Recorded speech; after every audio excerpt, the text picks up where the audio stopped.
नमस्कार मित्रमैत्रिणींनो, जर तुम्हाला आपल्या चॅनलवरच्या कथा आवडत असतील तर लाईक करत जात जा आणि चॅनलला सबस्क्राईब करून बाजूची घंटी दाबा आणि ऑलवर सेट करा. म्हणजे जेव्हा जेव्हा मी नवीन व्हिडिओ किंवा कोणतीही नवीन पोस्ट अपलोड करेन तेव्हा ती सगळ्यात आधी तुमच्यापर्यंत पोहोचेल. धन्यवाद. तर वळूया आपल्या कथेच्या पुढच्या भागाकडे. मी बरोबरच बोलतोय किंजल. मला माहीत आहे तुझं काही कुणालवर प्रेमबिम नाही आहे. तू फक्त राज्याध्यक्षांची प्रॉपर्टी पाहूनच कुणालशी लग्न केलं. तुला वाटलं होतं की मिस्टर अमित राज्याध्यक्ष कोमातून कधी बाहेर पडणारच नाहीत आणि सगळी प्रॉपर्टी कुणालला मिळेल. पण मिस्टर राज्याध्यक्ष कोमामधून बाहेर पडले आणि तुझ्या सगळ्या स्वप्नांवर पाणी फेरलं गेलं.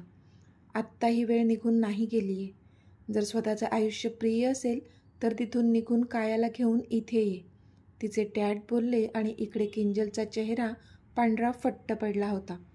कारण खरंच तर बोलत होते ते आणि फोन स्पीकरवर असल्यामुळे आता तिथे हजर असलेल्या सगळ्यांनी ते ऐकलं होतं.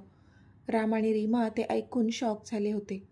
तर अमितच्या ओठांवर मात्र मंद मंद हसू होतं, जे हेच सांगत असावं की जणू त्याला हे सर्व आधीच माहीत होतं. आता पुढे. डॅड प्लीज, किंजल खाली मान घालून बोलली. आता खूपच एम्बॅरेस झाली होती ती. किंजल, अजूनही वेळ निघून नाही गेली आहे. बाकी सगळं बाजूला ठेव आणि कायाला घेऊन इथे ये, US ला, आपल्या घरी. तिचे डॅड तिला खूपच कन्व्हिन्स करत होते. डॅड, मी नंतर बोलते तुमच्याशी, ती बोलली आणि तिने फोन ठेवून दिला. पण आता सगळ्यांशी नजर मिळवू शकत नव्हती ती, कारण तिचा पडदा अमितने फाश केला होता सगळ्यांसमोर. तिने एकदा रीमा आणि रामकडे पाहिलं तर ते दोघेही खूपच रागाने तिच्याकडे बघताना दिसले तिला. रामना त्यातल्या त्यात थोडीफार कल्पना होती, पण रीमा मात्र अनभिज्ञ होत्या सगळ्यांपासून. काय कमी केलं होतं ग तुला आम्ही? कुणाल किती प्रेम करतो तुझ्यावर. आम्ही तुला ह्या घरची सून मानलं, सगळे सगळे अधिकार दिले तुला, तू ह्या घराची सून असण्याचे. पण तू इतक्या खालच्या पातळीचा विचार केला असेल असं अजिबात वाटलं नव्हतं. माझा अमित कधी कोमातून बाहेर येऊच नये ही इच्छा होती का तुझी? रीमा रागारागाने बोलत होत्या, पण त्यावर किंजल मात्र काहीच बोलली नाही. रीमा, शांत हो, तुला अजून सगळं सत्य माहीत नाही आहे, राम बोलले. तशा रीमा रामकडे आश्चर्याने पाहू लागल्या. सगळं सत्य माहीत नाही म्हणजे? अजून काय बाकी आहे समजायचं? रीमांनी विचारलं. मी सांगतो मॉम, अमित बोलला आणि त्या चेअरवरून उठून तो आता किंजलच्या समोर येऊन उभा राहिला. सो किंजल, तुमच्या पापाचा घडा तू तुझ्या तोंडाने वाचणार आहेस की मग मीच वाचून दाखवू? अमित दोन्ही हात त्याच्या पॅन्टच्या खिशात घालून तिच्या समोर उभा राहून बोलला. पण किंजलने मात्र मान खाली घातली. ठीक आहे, मीच सांगतो, अमित बोलला आणि तो त्याच्या मॉमजवळ आला आणि त्याने त्यांना तिथल्याच सोफ्यावर बसवलं. मॉम, आज जे मी तुला सांगणार आहे ते ऐकून तुला खूप मोठा धक्का बसणार आहे, पण प्लीज ह्या अशा माणसांसाठी तू स्वतःला अजिबात त्रास करून घेऊ नकोस. अमित बोलला तशा रीमा त्याच्याकडे आश्चर्याने पाहू लागल्या. अमित प्लीज असं कोड्यात बोलू नकोस, मला नीट काय ते लवकर सांग, मला खूप भीती वाटते. रीमा पॅनिक होत बोलल्या. मॉम प्लीज, तू पॅनिक नको होऊस, मी आहे ना इथे, तुझा अमित, तुझा मुलगा. अमित बोलला. तशी रीमाने मान हलवली. मॉम, तुला माहिती आहे माझ्यावर जो अटॅक झाला होता तो कोणी केला होता? अमितने विचारलं. तशा रीमा त्याच्याकडे शॉक होऊन पाहू लागल्या. तो अटॅक तर तुझ्या बिझनेस वर्ल्डमधून कोणीतरी केलेला ना? रीमांनी विचारलं. तसा अमित खिन्न हसला. नो मॉम, तो अटॅक माझ्या कोणी शत्रूने नाही तर माझ्याच भावाने केला होता, कुणालने. अमित बोलला तशा रीमा मात्र सुन्न झाल्या. काय? रीमाच्या तोंडून आता शब्द पण बाहेर पडत नव्हते. हो मॉम, ज्याला आपण आपला समजत होतो ना तो तर त्या नीच मोहनसारखाच निघाला. त्याने माझ्या आयुष्यातलं सगळं काढून घेतलं, माझी जान, माझी मुलं, सगळंच. अमित डोळ्यात अश्रू आणून बोलला. पण त्याच्या तोंडून माझी जान, माझी मुलं ऐकून इथे रीमा मात्र स्तब्ध झाल्या होत्या. अमित, तुझी मुलं म्हणजे? रीमाने आश्चर्याने विचारलं.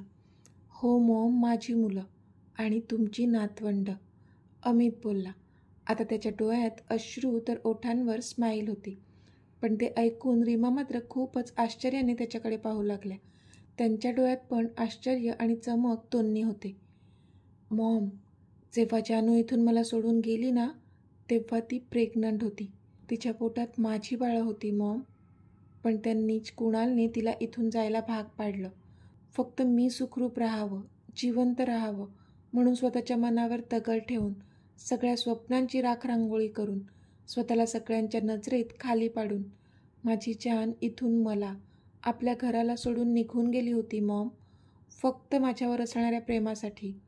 अमित बोलला आणि इथे रीमानी शॉक होऊन तोंडावर हात ठेवला. अमित, हे काय बोलतोयस तू?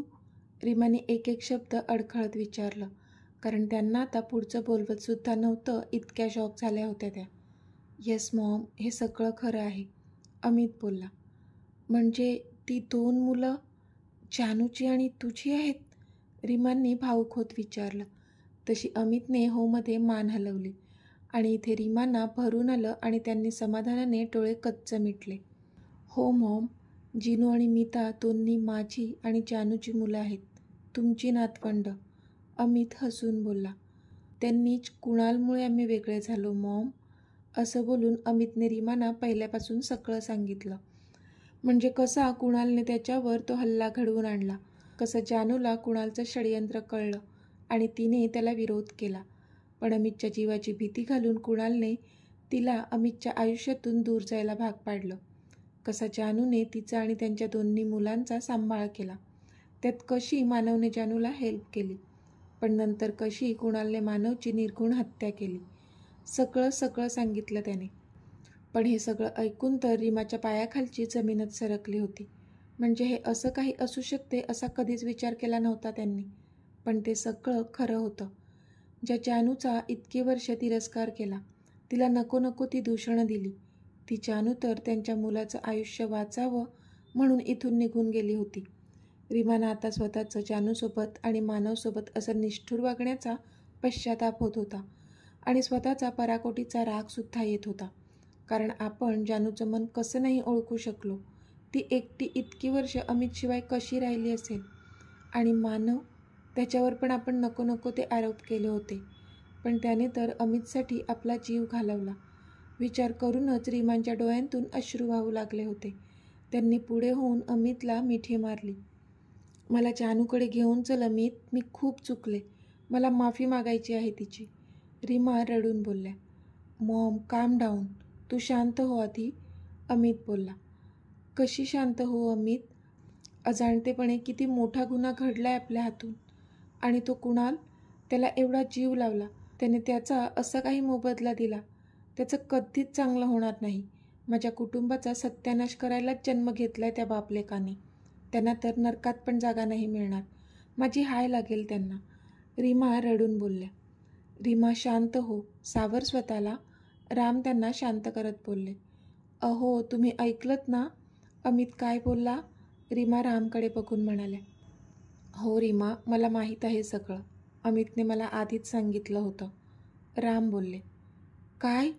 म्हणजे तुम्हाला पण माहीत होतं? मग तुम्ही मला का नाही सांगितलं? रीमा बोलल्या. कारण मी स्वतः तुला सांगणार होतो मॉम, म्हणून डॅडना तुला काहीच न सांगायला सांगितलं होतं मी, अमित बोलला. पण अमित, जानू नंतर पण तर आपल्याला सत्य सांगू शकत होती. म्हणजे जेव्हा तू कोमामधून बाहेर आला होता तेव्हा, मग का नाही सांगितलं तिने? रीमांनी विचारलं. कारण तेव्हा डॅडच्या जीवाची भीती घातली होती तिला.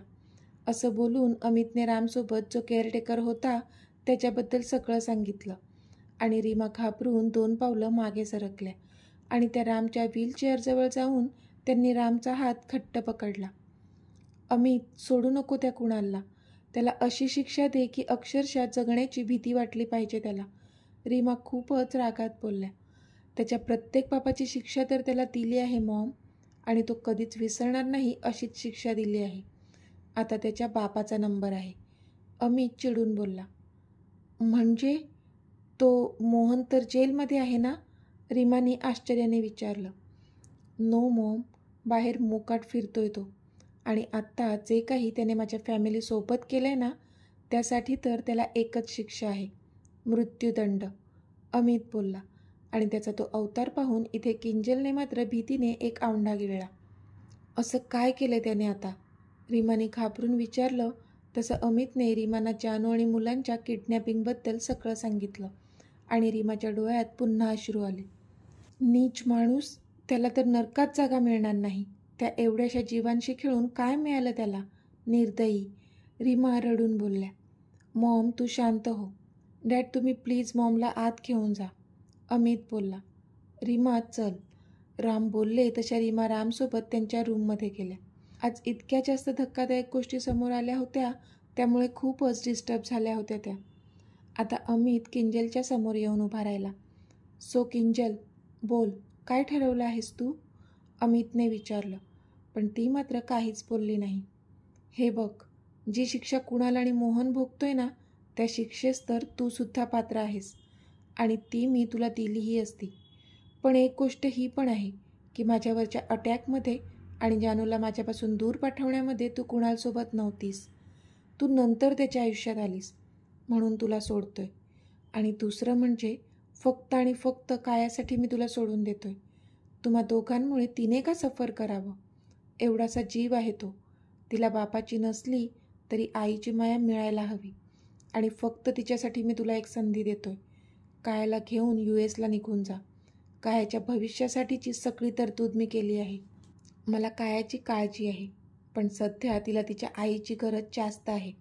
आत्तापर्यंतचा इतिहास बघता तुला पुन्हा आमच्या घरात ठेवून मी माझ्या कुटुंबाच्या जीवाशी आणखी नाही खेळू शकत. म्हणून कुणालला विसर आणि US ला जाऊन एक नवीन आयुष्य सुरू कर, अमित बोलला आणि तिथून निघून गेला.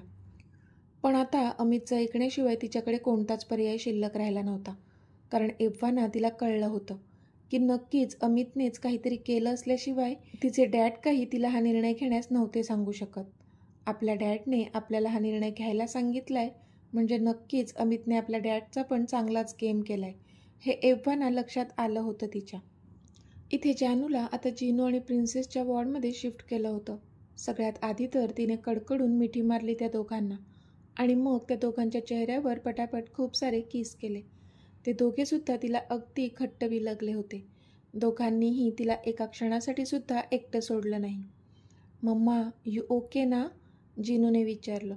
तशी तिने हसून मान हलवली. मम्मा, पप्पा कुठे आहेत?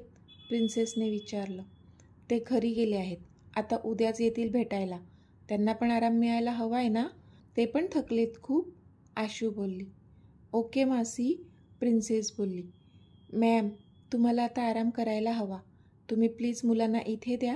आम्ही त्यांना त्यांच्या बेडवर झोपवतो, ती नर्स बोलली. जानू, प्रिन्सेस, तुम्ही इथे या. मम्माला आता आराम करू द्या, आशू बोलली. तशी दोन्ही मुलं शहाण्या बाळासारखी तिच्याकडे गेली. मग आशूने त्या दोघांनाही बेडवर झोपवलं. इथे जानू मात्र आता विचारात हरवली होती की अमित बोलला होता की तो त्या दोघांचा निकाल लावणार आहे. पण आता अजून तो काय करणार असेल विचार करूनच तिला आता टेन्शन आलं होतं. पण औषधाच्या गुंगीमुळे तिचे डोळे झाकोळले गेले आणि तिला झोप लागली. इथे मोहनला इतकं मारलं होतं पण त्याचा माज काही कमी झाला नव्हता. पण कधीपासून कोणीच आपल्याला पत्ता विचारायला आले नाहीत म्हणून त्याला आश्चर्य वाटत होतं.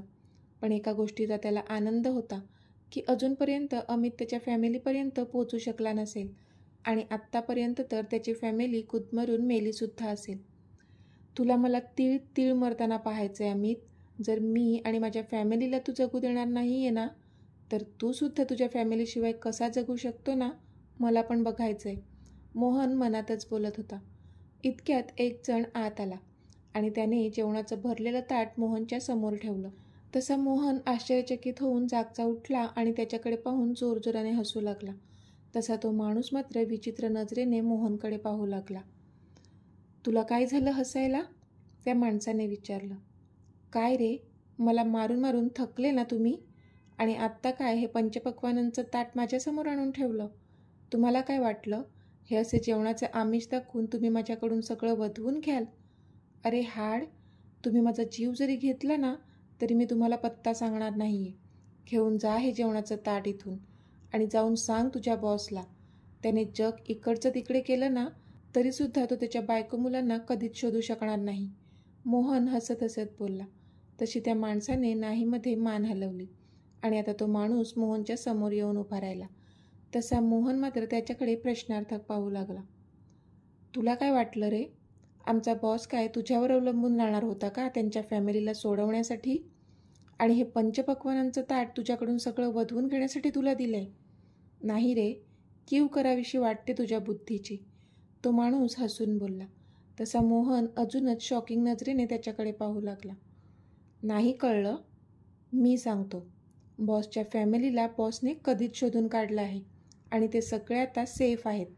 आणि राहिला प्रश्न ह्या पंचपक्वानांच्या ताटाचा, तर शेवटचं तुला चांगलं खायला घालायला सांगितलं आमच्या बॉसने. कारण तू जो त्रास त्यांच्या फॅमिलीला दिलेला आहे ना, त्याची शिक्षा द्यायला स्वतः बॉस इथे येत आहेत. कळलं ना? तो माणूस बोलला तसं मोहनच्या मात्र होतं नव्हतं ते सगळं अवसान गळून पडलं. तर मित्रमैत्रिणींनो, आजचा भाग तुम्हाला कसा वाटला ते मला कमेंटमध्ये सांगा. आणि जर आवडला असेल तर व्हिडिओला लाईक करा, शेअर करा आणि चॅनलला सबस्क्राईब करून बाजूची घंटी नक्की दाबा. चला तर भेटूया आपल्या पुढच्या भागात. तोपर्यंत धन्यवाद.